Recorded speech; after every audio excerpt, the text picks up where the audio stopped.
যে সকল দর্শনার্থী ও পুণ্যার্থীরা আছেন তাদের বলছি পুজো শেষে আমাদের মন্দির উন্নয়ন প্রকল্পে যে যা পারেন দান করবে।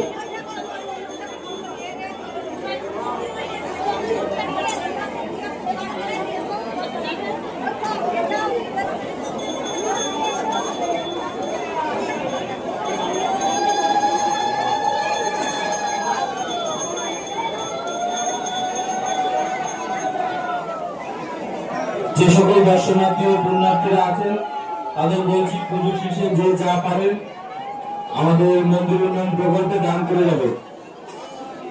আপনাদের দান আমাদের মন্দিরের উন্নয়ন প্রকল্প।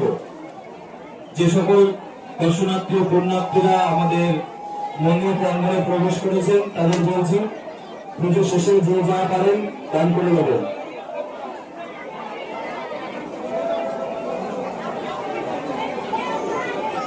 যে সকল দর্শনার্থী ও পুণ্যার্থীরা আছেন তাদের বলছি পুজো শেষে আমাদের মন্দির উন্নয়ন প্রকল্পে যে যা পারেন দান